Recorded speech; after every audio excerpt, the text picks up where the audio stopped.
வணக்கம் ஃப்ரெண்ட்ஸ். நீங்கள் பார்க்குற இந்த மரம் நாமக்கல் மாவட்டம் திருச்செங்கோடு அரசு ஆண்கள் மேல்நிலைப்பள்ளி கிரவுண்டில் இருக்கிற மகிழ மரம். இந்த மரத்தோட இலைங்க சமீப காலமாக ரொம்ப காஞ்சி போயிட்டே வந்துட்டுருக்கு. காரணம் என்னென்னா, இந்த வருஷம் சரியானபடி மழை இல்லை.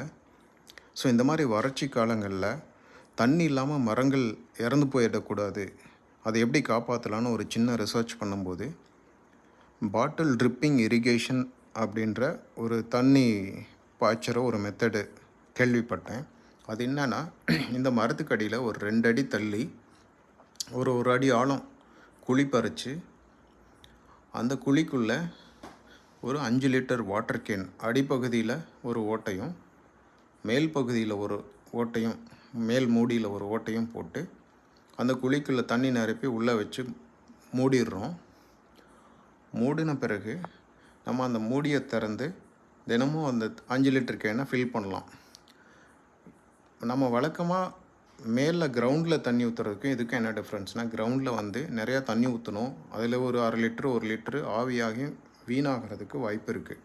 ஸோ இந்த மாதிரி பண்ணும்போது நேராக 1 அடிக்கும் கீழே வேருக்கு தண்ணி போகுது. நேரடியாக தண்ணி குறைவான தண்ணி இருந்தால் ஒரு மரத்துக்கு நம்ம தண்ணி விட முடியும். ஸோ இந்த வறட்சி காலங்களில் குறிப்பாக மரக்கன்றுகளுக்கு இந்த மாதிரி மெத்தடை பயன்படுத்தினா நிறையா மரங்களை நம்ம காப்பாற்ற முடியும். முடிஞ்சால் உங்கள் பகுதியில் நீங்களும் இந்த மாதிரி செய்யுங்க. நன்றி.